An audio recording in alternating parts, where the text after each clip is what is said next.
గ్రంథం madam Blavatsky, Shri Sharvari. Author Shri Sharvari. Doctor Vasili Vasanthakumar. Master spirit. నిశ్శబ్దం మాట్లాడుతుందా? రహస్యం విస్ఫోటనమవుతుందా? ఆత్మ దర్శనమవుతుందా? ఒక విధంగా ఇవి ప్రశ్నలు, మరో విధంగా సమాధానాలు. అనుభవానికి అనుభూతిని జోడించగలిగితే ఆత్మ ఆధ్యాత్మిక వారసత్వం నుండి విడిపడుతుంది. నిశ్శబ్దంగా పలకరించడం ప్రారంభిస్తుంది. రహస్యంగా విస్ఫోటనమవుతుంది. పారదర్శకంగా దర్శనమిస్తుంది. అంటే అటు సైలెన్స్, ఇటు సీక్రెట్ల ఆచ్ఛాదనల తొలగినట్లే. ఓ 100 ఏళ్ళు వెనక్కి వెళ్తే ఈ తెరని తొలగించింది బ్లావెట్స్కీ అయితే, ఈ రెండింటి సంయోగాన్ని భృక్తరహితం చేసింది మాస్టర్ సివివి. బ్లావెట్స్కీ విషయంలో సీక్రెట్ డాక్ట్రిన్ అయితే, మాస్టర్ సివివి విషయంలో సత్యయోగం అయింది. బ్లావెట్స్కీ సత్య సంపద నందిస్తే, మాస్టర్ సివివి సత్యయోగావిష్కారం చేశారు. బ్లావెట్స్కీది సిద్ధాంత సారమైతే, మాస్టర్ సివివిది ప్రయోగ ఫలితం. బ్లావెట్స్కీ అంటే చప్పున గుర్తొచ్చేది సీక్రెట్ డాక్ట్రిన్. అది చాలా గొప్ప పుస్తకం అని ప్రశంసిస్తూనే పేజీలు తిప్పడం వరకే పరిమితం అయిపోయి, కితాబునిచ్చిన పాఠకోత్తములు ఎందరెందరో అర్థం కాకపోయినా ఆత్మకు ఉన్నంత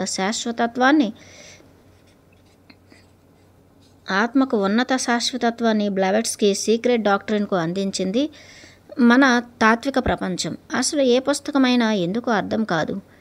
కళ్ళతో చదివితే ఏది అర్థం కాదు. అహంకారంతో, అహంభావంతో చదివితే అసలే అర్థం కాదు. మనసుతో చదివితే కాస్త పర్వాలేదనిపిస్తుంది. హృదయంతో చదివితే బెటర్ అనిపిస్తుంది. కాస్త కుస్తీ పట్టవచ్చనిపిస్తుంది. శూన్యమయ్యి చదవగలిగితే అర్థం కానిదంటూ ఏమీ మిగలదు. శూన్య దృక్కులు అక్షరాల వెంట పరుగులు తీస్తుంటే పొటలు కరిగిపోతుంటాయి. డిగ్రీల కిరీటాలతో చదవాలనుకుంటే పల్టీలు కొట్టాల్సిందే. ఓ చేతిలో సిగరెట్టు, మరో చేతిలో పెన్. అసలు ఆడది సిగరెట్ తాగడం ఏమిటి? మగరాయుడిలా. అందులోనూ ఓ 100 ఏళ్ల క్రితం ఇటువంటి ఆకారాన్ని మన భారతీయ సంస్కారం అర్థం చేసుకునే అవకాశం ఏది? అందుకే ముక్కున వేలేసుకున్నారు.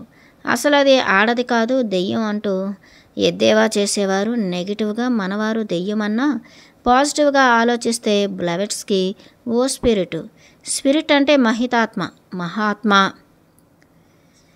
ప్రపంచం తనను కేర్ చేయలేకపోయినా బ్లావెట్స్కీ తాను మాత్రం మానవ జగతిని కేర్ చేస్తూనే తిరిగింది. తానే ఓ కేర్ టేకర్లా సంచరించింది. తనపై అనేకులు దేశ విదేశీయులు కన్నెర్ర చేసిన ఆత్మ సంయమనంతో దేశదిమ్మరైంది. కుగ్రామాల నుండి అగ్రదేశాల వరకు, అటవీ ప్రాంతాల నుండి ఆత్మ ప్రయోగశాలల వరకు, అరణ్య ప్రాంతాల నుండి ఆశ్రమవాసుల వరకు, నదీ నదాల నుండి కొండ గుహల వరకు కాలికి బలపం కట్టుకుని తిరిగింది. అలాగని ఆమెకు టూరిస్ట్ అనటానికి వీలు లేదు. ఆమె ప్రయాణం ప్రపంచాన్ని చుట్టి రావటానికి కాదు, ఆత్మ సంపదను ఆవిష్కరించటానికి, ఆత్మ సిద్ధాంతాలు చెప్పటానికి కాదు. ఆమె సంచారం ఆత్మానుభవాలు క్రోడీకరించటానికి. ఏ దేశమేగినా ఎందుకు ఆలిడినా బ్లావెట్స్కీ చూసింది ఆత్మ నెలవుల్ని. అందరికీ తెలిసిన బ్లావెట్స్కీ థియోసాఫిస్టు. నా దృష్టిలో థియోలజిస్ట్. ఆమె స్పిరిచువలిస్ట్, ఆత్మల నేస్తం. ఆమె సాగించిన ప్రయాణం జనసామాన్యంగా సోల్ జర్నీ కావచ్చు. నా వరకు స్పిరిచువల్ జర్నీ అది. ఆమె తన ప్రయోగాలతో సోల్స్ని వెదకి పట్టుకోలేదు, స్పిరిట్ మూలాలను అందుకోగలిగింది. అది బ్లావెట్స్కీ స్పిరిచువలిజంలోని మాస్టరిజం. నా దృష్టిలో బ్లావెట్స్కీ ఓ మాస్టర్ స్పిరిట్. బ్లావెట్స్కీ యోగం చేసిందా అంటే ఏమో, ఆత్మతో పరిక్రమించింది, నిశ్శబ్దంతో తలపడింది, ఆత్మలతో సహవాసం చేసింది. తన ప్రయోగాలలో ఏ ఆత్మను దుర్వినియోగం చేయలేదు. పైగా సత్వినియోగమే ఆమెది. తన గమనంలో మతాన్ని సమ్మతించలేదు, కానీ గురువుల్ని కాదనలేదు. ఆమె దృష్టిలో గురువులు అంటే మాస్టర్స్, అంటే మహాత్ములు. వారి మాస్టరిజానికి తలొగ్గిందే తప్ప గురు సాంప్రదాయానికి కాదు. వారిని తన మార్గదర్శులుగా చేసుకుందే తప్ప వారి అడుగులకు మడుగులొత్తలేదు. వారి సహకారాన్ని అందుకుంటూనే స్వతంత్రించింది. ఏ ఆధ్యాత్మిక వారసత్వ నీడలు సోకకుండా థియోసాఫికల్ సొసైటీని స్థాపించింది. ఆత్మజ్ఞానానికి తప్ప అన్యానికి స్థానం లేదక్కడ. ఆమెది spirit of freedom. True faith is the embodiment of divine clarity అన్నది బ్లెవెట్స్కీ జీవితం అందించే సందేశం. బ్లెవెట్స్కీ రష్యాలో పుట్టిన ప్రపంచ దేశాలు తిరుగుతూ భారతావనిలో తన ఆత్మీయ మేధస్సుకు ఒక రూపకల్పన చేసింది. ఆమె సహా ప్రయాణికులలో అధిక శాతం విదేశీయులే. అన్నీ విదేశీ పేర్లు, దేశాల సంచారం, విచిత్ర వ్యక్తులతో సమావేశాలు, ఆత్మీయ సమాలోచనలు. వరల్డ్ మ్యాప్ అంత కాన్వాస్ బ్లెవెట్స్కీ జీవితం. ఆ జీవితంపై ఎందరో మాస్టర్ల ప్రభావం, ఆ మాస్టర్ల మార్గదర్శకత్వం ఎలా ఉంటుందనటానికి అక్షర రూపం మాస్టర్ శార్వరీ మేడం బ్లెవెట్స్కీ పుస్తకం. ఓ విదేశీయురాల్ని చదువుతున్నామన్న ధ్యాస లేకుండా రసరమ్యంగా సాగిన రచన ఈ పుస్తకం చదువుతున్నంతసేపు బ్లెవెట్స్కీ ప్రపంచ యాత్ర చేయదు. మనమే బ్లెవెట్స్కీతో పాటు ప్రతి చోట ప్రత్యక్షమవుతాం. బ్లెవెట్స్కీ విషయంలో శ్రీ శార్వరీ ఆత్మీయ ముద్ర అది. ఒక కొండ గుహలో కూర్చుని తపస్సు చేసి మహర్షి కావచ్చు, మహారణ్యాలలో ఘోర తపస్సు చేయవచ్చు ప్రాణభయం లేకపోతే. కానీ ఒక సద్గురువు కోసం దేశాలు పట్టి తిరగడం, కొండల్లో అన్వేషించడం మాటలు కాదు. ఎంతో తపన పడితే తప్ప స్వచ్ఛమైన గురువు దర్శనం కాదు. ఆ కిటుకు మేడం బ్లెవెట్స్కీకి తెలుసు అనే శ్రీ శార్వరీకి ఆ కిటుకు తెలుసు. ఆ తెర తొలగటం కోసం చేసిన ప్రయోగమే ఈ పుస్తకం. బ్లెవెట్స్కీని ఒక మీడియం అనుకుంటే ఆమె స్థానంలో మనం ఉన్న పరిణితి చెందటానికి, ఆత్మావిష్కారం చేసుకోవటానికి, మహాత్ముల అనుగ్రహం పొందటానికి చేసే ప్రయాణంలో మనము మమేకం అవుతాం. మాస్టర్లు కంటికి కనిపించరు, వచ్చినట్లు చప్పున అనిపిస్తుంది. అంతర్దృష్టికి దర్శనమిస్తారు, అంతలో అంతర్ధానం అయిపోతారు. జరగవలసిన పని జరిగిపోతుంది, చెప్పవలసిన విషయం మనస్సుకు స్ఫురిస్తుంది. అది మీడియం అందుకోవలసిన మాస్టర్ కీ. బ్లెవెట్స్కీ మాటల్లో మాస్టర్స్ ఒక మిత్ర మండలి. అందరూ సమానులే, అందరూ సోదరులే. యోగులు ఎక్కడ ఉన్నా యోగులే. వారంతా ఒక నిర్జన ప్రదేశంలో రహస్యంగా తపస్సు చేస్తుంటారు. తమ ఆచూకీ ఎవరికీ తెలియనివ్వరు. అసలు వారంతా అశరీరులు, కాంతి దేహాలలో ఉంటారు, ఎవరికీ కనిపించరు. అవసరమైనప్పుడు ఆస్ట్రల్ రూపం ధరిస్తారు. సకృత్తుగా భౌతిక శరీరాలు ధరిస్తుంటారు. వారికి మృత్యు అంటే చనిపోవటం, శరీరాన్ని వదిలిపోవటం కాదు, శూన్యంలో శూన్యంగా కలిసిపోవటం. మీకు మాస్టర్స్ని చూడాలని ఉందా? పేజీ తిప్పండి. శ్రీ శార్వరీ అక్షరాల వెంట బ్లెవెట్స్కీతో ప్రయాణం ప్రారంభించండి. ఆ మాస్టర్ల మిత్రమండలితో మమేకం కండి. ధ్యాసంతా అక్షరాలపైన ఉన్న శూన్యమైపోతూ ధ్యానాత్ములైపోతారు. బ్లెవెట్స్కీ స్థానంలో మీరే మిగులుతారు. అంటే you are the master medium. Vasili Vasanth Kumar.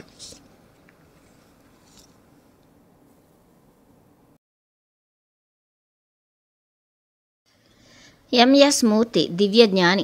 జీవితం అంటే ఏమిటి? జీవుల పుట్టుక ముందు స్థితి, చనిపోయిన తరువాత స్థితి ఎట్లా ఉంటుంది అనే ప్రశ్నలతో ఇప్పటికీ ఎంతమంది తత్వవేత్తలు, జ్ఞానులు, జిజ్ఞాసులు, అంతకు మించి శాస్త్రవేత్తలు పరిశోధించినా తృప్తికరమైన సమాధానాలు రాబట్టలేకపోయారు. ఇంకా సాధారణ మానవుల పరిస్థితి చెప్పనక్కర్లేదు. అది పూర్తిగా అవసరం లేని విషయం అనుకుంటారు. సృష్టి రహస్యాలు, మానవుడి దివ్యశక్తులు తెలిసిన మహాత్ములు, మాస్టర్స్ వారి విజ్ఞానాన్ని రహస్య భాషలో ప్రపంచంలో కొన్ని ప్రదేశాల్లో నిక్షిప్తం చేసి అర్హులైన వారికి అందిస్తూనే ఉన్నారు. కానీ పరిణామాన్ని వేగవంతం చేసి ఈ జ్ఞానాన్ని అందుకునే అర్హత పొందేలా మానవుణ్ణి తయారు చేయాలంటే ఈ మహాత్ముల పర్యవేక్షణలో కొందరు అర్హతలు ప్రత్యేకంగా పనిచేయవలసి ఉంది. ఈ బృహత్తర ప్రణాళికకు నాంది 19వ శతాబ్దంలో ప్రపంచంలో వేరువేరు స్థలాల్లో మొదలైంది. అందుకు నియమించబడ్డ వారిలో రష్యన్ యోగిని మేడం బ్లెవెట్స్కీ ఒకరు. ఈమె పుట్టినప్పటి నుండి ఎన్నో అతీంద్రియ శక్తులతో కుటుంబ సభ్యులను, చుట్టుప్రక్కల వారిని ఆశ్చర్యపరుస్తూ ఉండేది. ఆమెను చూస్తూనే ఏదో ఆకర్షణ. ఆమె చూపులు లోతుగా ఉంటాయి. ఆమె చూపుల్లోంచి ప్రేమ ప్రవహిస్తూ ఉంటుంది. ప్రాచీన Hindu, Tibet, Egypt, Varshiya, China, Greece, Hungary మొదలైన సాంప్రదాయాల్లో ఉన్న సత్యాలను, జ్ఞానాన్ని, ఆధ్యాత్మిక రహస్యాలను పక్కదోవ పట్టించి మతాల ఊబిలో మనుషులను ముంచేసిన స్వార్థపర శక్తుల నుండి తప్పించి ప్రపంచంలో మానవ సమాజానికి దివ్య జ్ఞానాన్ని మహాత్ములకు మాస్టర్స్కి పరిచయం చేసిన ఆధ్యాత్మిక సింహం బ్లెవెట్స్కీ. ప్రపంచంలో రహస్య ప్రదేశాల్లో మాస్టర్ల అధీనంలో ఉన్న గుప్త ఆధ్యాత్మిక జ్ఞానాన్ని ఒక పద్ధతి ప్రకారం సమాజానికి అందించి పరిణామం వేగవంతం చేసి మనిషి తనను తాను తెలుసుకునేలా చేయడానికి కార్యరంగంలోకి దిగబడిన ఉపాసిక మేడం బ్లెవెట్స్కీ. అందుకోసం విసుగు విరామం లేకుండా 18 ఏళ్ల నుండి 60 సంవత్సరాల వరకు, అంటే భౌతిక శరీరం వదిలే వరకు తన సౌకర్యాలు అవసరాలు పట్టించుకోకుండా ఒంటరిగా ప్రపంచమంతా తిరుగుతూ ఈజిప్టులో పిరమిడ్ రహస్యాలపై పరిశోధనలు చేస్తూ, ఈజిప్ట్ గురువుల సేవలు చేసి, టిబెట్లో ఇండియాలో గుహ్యమైన ప్రదేశాల్లో సంచరించి బౌద్ధ లామాల శుశ్రూషలు చేసి మాస్టర్స్ నిరంతర పర్యవేక్షణలో కనుమరుగైన జ్ఞాన భాండాగారాన్ని ఐసిస్ అన్వీల్డ్ సీక్రెట్ డాక్ట్రిన్ ఎంతోమంది హైందవ మహర్షులతో ఆధ్యాత్మికంగా సమాన హోదా కలిగిన గురుమాత మేడం బ్లెవెట్స్కీ. ఎందరో మహాత్ముల ఆధ్యాత్మిక జీవిత రహస్యాలను, సాధనా విధానాలను తను అధిగమించిన ఉన్నత ఆధ్యాత్మిక సీమల అనుభవాలతో విశ్లేషించి నిరంతర గ్రంథస్థం చేస్తూ సాధకులకు అందిస్తున్న గురువుగారు శ్రీ శేరవయ్య గారికి మేడం బ్లెవెట్స్కీకి ఎన్నో సారూప్యతలు కనబడతాయి. ఇద్దరి పద్ధతి ఒక్కటే. పుస్తకాల రూపంలో అనుభవపూర్వక ఆధ్యాత్మిక రహస్యాలను సాధకులకు అందించడం, వారి పరిణితికి మాస్టర్స్ తరపున నిస్వార్థంగా పనిచేయడం. ఫలాలు అప్పటి నుండి ఇప్పటి వరకు సాధక సమాజానికి అందుతూనే ఉన్నాయి. ఇద్దరిలో కరుకుతనం, వేగం, అధికారం సమానంగా ఉన్నాయి. అగ్ని పర్వతం బద్దలైతే ప్రవహించే లావ, అందులో నయాగరా జలపాతం దూకుడు కనిపిస్తుంది. సాధకుల ఆత్మల్ని ఒడిసి పట్టుకుని దివ్యసీమలకు తీసుకువెళ్లే చాతుర్యము ఉంది. వీరి రచనలు చదవడంతో పాటు వాటిని అధ్యయనం చేస్తుండాలి. ఇద్దరిలో ఎవరికీ తెలియని లోతులున్నాయి, రహస్యాలున్నాయి, వెలుగులున్నాయి. ఇద్దరికి ఆడంబరాలంటే ఇష్టం ఉండదు. సాదాగా జీవించడం ఇష్టం. నిరాడంబరత ఆధ్యాత్మిక సోపానం. ఆ స్థితికి ఎదిగిన మహాత్ముల సాంగత్యం పొందడానికి బ్లెవెట్స్కీ చిన్నప్పటి నుండి చేసిన సాధన, పరిశ్రమ, అకుంఠిత దీక్ష, మహాత్ములకు సంపూర్ణంగా శరణాగతి అయిన పద్ధతికి ఈ పుస్తకం నిలువుటద్దం. ఆ సమర్పణ, సత్యాన్వేషణ చేసే ఎవరైనా తప్పనిసరి ఈ పుస్తకం చదివితే సామాన్య సాధకునిలోనైనా దీక్ష, పట్టుదల, తనను తాను తెలుసుకోవాలన్న తపన, సమాజంపై ప్రేమ, మాస్టర్ల పరిణామ ప్రణాళికతో పనిచేయడానికి అర్హత సంపాదించాలన్న ఆర్తి కలిగి తీరుతుంది. అతన్ని అన్వేషించే వారికి మహాత్ముల రక్షణ ఎప్పుడూ ఉంటుంది. సత్యాన్ని మించిన మతం లేదు. There is no religion higher than truth. MS Murthy.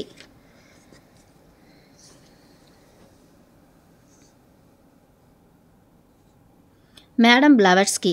Madam బ్లెవెట్స్కీని చదివారా? లేదు, విన్నాను, చదవలేదు. ఆమె గురించి మనం ఎందుకు చదవాలి? భగవాన్ బుద్ధుని చదివారా? కొంత చదివాను, కొంత విన్నాను. చాలా గొప్ప సంస్కర్త. పుస్తకాలు చదివినంత మాత్రాన ఆ మహాత్ములు చదివినట్లు కాదు. చదవటం అంటే అధ్యయనం చేయడం, వారి లోతులకు వెళ్ళి వెతకడం, వారి తపస్సును, ఔన్నత్యాన్ని గుర్తించి వారు అధిరోహించిన శిఖరాలకు ఎగబ్రాకడం. హెచ్పిబి హెలెనా పెట్రోవ్నా బ్లెవెట్స్కీ ఆమె పేరు. ఇదేదో రష్యన్ పేరులో ఉంది. ఆమె ఇండియన్ కాదా? అవును, పుట్టింది రష్యాలో, అయినా అన్ని దేశాలు తిరిగింది. ఆమె విశ్వ మహిళ. ఆమెని పిచ్చిది అన్నారు పిన్న వయస్సులో. ఆమెకి దయ్యం పట్టింది అన్నారు కాస్త వయసు వచ్చాక. ఆమె దైవ రక్షిత అన్నారు యుక్త వయసు వచ్చాక. అవునా? నిజమా? నిజమా? భారతదేశంలో జన్మించి ఉంటే ఆమె కారణ జన్మురాలు అయి ఉండేది. ఆమె ఆ జన్మ యోగిని అయ్యేది, జగన్మాతగా కీర్తించబడేది. క్రైస్తవ ప్రపంచంలో పుట్టి ఉంటే సెయింట్ అయి ఉండేది. కానీ ఆమె జన్మించింది రష్యాలో. ఇంతకీ ఎవరామె? ఆమె విశిష్టత ఏమిటి? ఆమె ఒక ఉపాసిక. ఆమె మహాయోగిని. ఆమె పేరు హెలెనా. తాను జన్మకు వచ్చిన పని పూర్తి చేయకుండానే నిష్క్రమించింది. గమ్యం చేరకముందే జీవితం చాలించింది. జీవితాంతం వరకు యోగినిగా సత్య ప్రతిష్టాపన కోసం తపించింది. సనాతన ధర్మ పునరుద్ధరణ తన జీవిత ధ్యేయంగా భావించింది. ఆమె అన్వేషిత, ఆమెకు సత్యాన్వేషణ యోగం ప్రచారమే యోగ సాధన లోకానికి పరమ గురువుల ఉనికిని తెలియచెప్పి సాధకులకు కొత్త వాకిళ్ళు తెరిచింది. జీవిత లక్ష్యానికి కొత్త గమ్యాన్ని నిర్దేశించింది.